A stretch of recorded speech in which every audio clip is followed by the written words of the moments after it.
Chers amis, bonjour. J'espère que vous avez expérimenté combien le Seigneur est bon, qu'il est riche en miséricorde, en grâce. En tout cas, c'est ce que je demande au Seigneur pour vous pendant cette journée. Voilà. Hier, nous nous sommes mis à l'école de Marie et aujourd'hui, avec elle, nous voulons goûter la joie du royaume. Le royaume de Dieu, le règne de Dieu, qui est l'action de Dieu inaugurant le royaume. Alors vous allez me dire, mais qu'est-ce que c'est que le règne de Dieu? Eh bien, l'annonce du règne de Dieu est au cœur de la mission même de Jésus. Au début de son ministère public, saint Marc nous résume en quelques mots, j'allais dire, ce qui était la parole de Jésus, ce que Jésus est venu annoncer. Il nous dit, après que Jean eut été livré, Jésus vint en Galilée.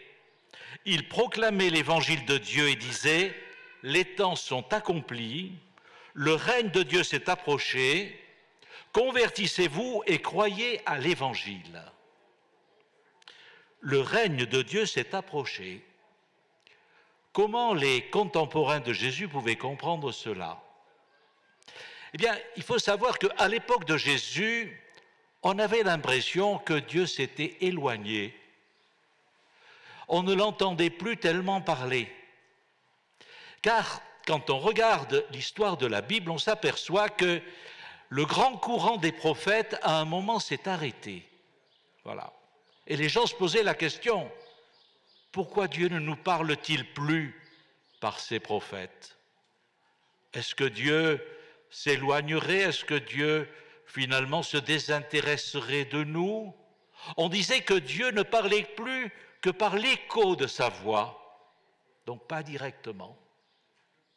Et donc, vous comprenez là, j'allais dire, du coup, l'actualité de la parole de Jésus. Jésus vient dire, mais non, Dieu ne nous a pas abandonnés. Dieu vient, il reprend l'initiative dans l'histoire des hommes. Il vient changer vos cœurs. Le règne de Dieu est à l'œuvre. Et le règne, ce n'est pas le règne de sa puissance, une puissance un peu comme l'exerceraient les rois et les responsables politiques. Ce règne, c'est le règne de son amour. Un amour qu'il offre à l'homme comme une puissance de vie et de renouvellement. Oui, le Seigneur est à l'œuvre aujourd'hui. Il réalise son salut. Et se réalise avec Jésus ce qui avait été annoncé par les prophètes, Ézéchiel en particulier. Je vous donnerai, dit le Seigneur, un cœur nouveau. Et c'est un esprit nouveau que je mettrai en vous. J'ôterai de votre chair le cœur de pierre et je vous donnerai un cœur de chair. Les prophètes constatent que le peuple a du mal à vivre dans l'amitié avec Dieu.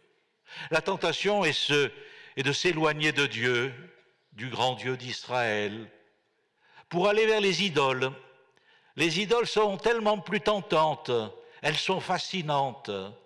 On pense qu'on va avoir le bonheur, on va avoir le plaisir, on va avoir l'argent, on va avoir la santé, on va avoir la bénédiction sur ses troupeaux. Voilà, en allant finalement rendre un culte aux idoles et on s'éloigne de Dieu.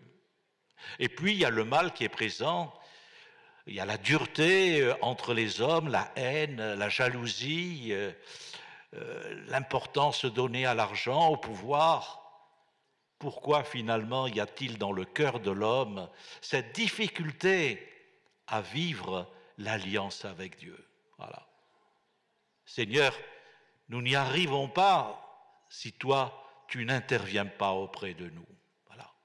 Et la promesse de Dieu, c'est de dire, mais oui, je vais venir, je recréerai votre cœur, je referai avec vous une nouvelle alliance. Voilà. Et vous vivrez, et vous entrerez dans mon amour, et vous accomplirez ma loi, mes commandements, ma parole. Voilà. Dieu va recréer le cœur de l'homme, le transformer de l'intérieur par le don de son esprit. Et c'est dans le Christ que nous est offerte cette transformation, cette vie nouvelle. C'est par ce souffle de l'Esprit que Jésus répand sur ses disciples que se fait cette rénovation intérieure. Et je crois que toute notre vie baptismale, notre vie de chrétien, consiste à accueillir cet esprit et à collaborer à son action. Voilà. Toute la journée d'aujourd'hui est consacrée à réfléchir, contempler, prier pour mieux découvrir cette action de l'Esprit Saint dans notre vie, ce renouvellement intérieur justement qu'il nous offre. Il crée vraiment en nous, comme dit saint Paul, un homme nouveau. Il nous invite à en revêtir le vêtement. Il dit, dans l'Épître aux Éphésiens, « Il vous faut, renonçant à votre existence passée, vous dépouiller du vieil homme qui se corrompt sous l'effet des convoitises trompeuses. Il vous faut être renouvelé par la transformation spirituelle de votre intelligence et revêtir l'homme nouveau, créé selon Dieu dans la justice et la sainteté qui viennent de la vérité. » Voilà. Oui, l'Esprit Saint fait naître en nous une vie nouvelle. Il nous apporte libération, guérison, consolation, force, assurance. Nous allons essayer de le découvrir ensemble pendant cette matinée. Saint Paul nous dit en effet qu'il y a deux logiques de vie, deux logiques d'existence. C'est en particulier dans l'Épître aux Galates. Il dit soit on vit selon la chair, soit on vit selon l'esprit. Alors je crois qu'il faut bien comprendre ce que saint Paul nous dit quand il parle de la chair. La chair, ce n'est pas le corps, ce n'est pas le sexe. La chair, pour saint Paul, c'est l'homme pécheur qui finalement se replie sur lui-même, se centre sur lui, ne pense qu'à lui. Voilà. Et donc, ne va voir finalement sa relation aux autres que comme des objets à utiliser pour son plaisir, pour son intérêt, ou bien des adversaires, j'allais dire qu'il faut combattre. Voilà. Donc, c'est la logique de la chair, ça. Et il va opposer la logique de l'esprit, c'est un décentrement pour accueillir le Seigneur, pour accueillir les autres, se mettre au service du Seigneur et au service des autres. Et il nous dit, suivant la logique de vie qui est la tienne, tu verras, le fruit sera différent. On les connaît, dit-il, les œuvres de la chair. Libertinage, impureté, débauche, idolâtrie, magie, mais aussi discorde, haine, jalousie, emportement, rivalité, dissension, faction, envie, beuverie, ripaille et autres choses semblables. Bon, c'est vrai qu'on peut les trouver aussi des fois à certains jours dans nos vies. Leurs auteurs, je vous en préviens, comme je l'ai déjà dit, n'hériteront pas du royaume de Dieu. Mais voici le fruit de l'esprit. Ah, alors là, qu'est-ce que c'est que vivre justement avec l'esprit du Seigneur? Il nous dit amour, joie, paix, patience, bonté, bienveillance. Plusieurs fois d'ailleurs dans ses épîtres, Paul nous invitera à la bienveillance, c'est un fruit de l'esprit, la foi, la douceur, la maîtrise de soi. Contre de telles choses, il n'y a pas de loi. Ceux qui sont au Christ ont crucifié la chair avec ses passions et ses désirs. Si nous vivons par l'esprit, marchons aussi sous l'impulsion de l'esprit. Voilà. Deux logiques d'existence. Nous sentons bien que tout n'est pas encore gagné en nous. La chair peut se manifester à certains jours. Nous avons encore à lutter. C'est ce qu'on appelle le combat spirituel. Voilà. Nous avons aussi à demander à l'esprit de libérer notre liberté. Spontanément, on pense que on est libre, on peut choisir. Oui, c'est vrai. Mais chez saint Paul, la vue de la liberté, elle est plus précise, finalement plus réaliste. Bien sûr qu'on a le droit de choisir. Mais il dit, notre liberté, souvent, elle a le fil à la patte. Nous sommes emprisonnés par bien des choses. Et le rôle de l'esprit, c'est de libérer notre liberté. Il nous libère de l'égoïsme pour que nous soyons libres pour aimer. Voilà. Chez saint Paul, j'allais dire, toute l'action de l'esprit, c'est justement cette action de libération intérieure. Et nous sentons bien que nous avons à demander à l'Esprit Saint de nous libérer aussi intérieurement. Voilà. Oui, il y a un combat spirituel à mener, mais ce combat, nous ne le menons pas tout seuls, avec l'aide de nos seules forces. Je crois que nous n'irions pas très loin. Nous pouvons compter sur l'aide et la force du Saint-Esprit.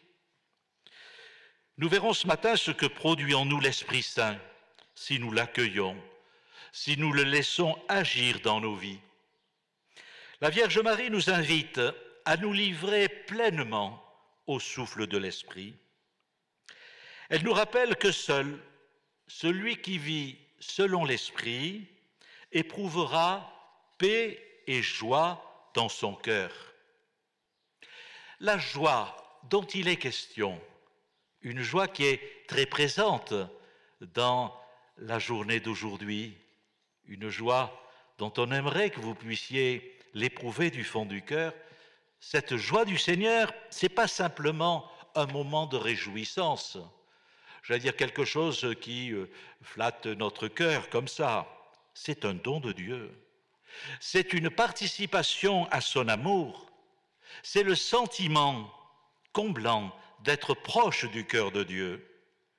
C'est la joie du royaume dont Jésus dit « Je vous ai dit cela pour que ma joie soit en vous et que votre joie soit parfaite. Voilà mon commandement, aimez-vous les uns les autres comme je vous ai aimés. » Voilà. Le Seigneur nous donne ici un peu le secret de sa joie. C'est aussi dans l'amour mutuel, comme le Seigneur nous a aimés. Si nous entrons dans l'amour, mystérieusement, la joie s'établira aussi dans nos cœurs. La Vierge Marie est entrée dans cette joie du royaume et son Magnificat nous fait partager sa joie. C'est intéressant de voir que cette joie, d'ailleurs, ne la centre pas sur elle-même, ne la referme pas sur ce qui lui a été donné de vivre. Elle pense, bien sûr, à remercier le Seigneur pour ce qu'il lui a donné de vivre, mais elle pense aussi à tout ce que le Seigneur vient faire pour son peuple. Je ne sais pas si vous avez remarqué, le Magnificat, il commence au singulier. Elle parle de la petite servante, moi. Mais il passe très vite au pluriel. C'est Marie s'identifie à tout le peuple du Seigneur. Voilà. Et elle rend grâce au Seigneur pour ce que le Seigneur a fait en elle, par elle, mais ce qu'il a fait pour son peuple. Voilà. Marie rend grâce à Dieu pour toutes les merveilles de transformation personnelle, de renouvellement intérieur qu'il vient opérer pour son peuple. La joie est contagieuse. Entrons aujourd'hui avec Marie dans la joie de Dieu.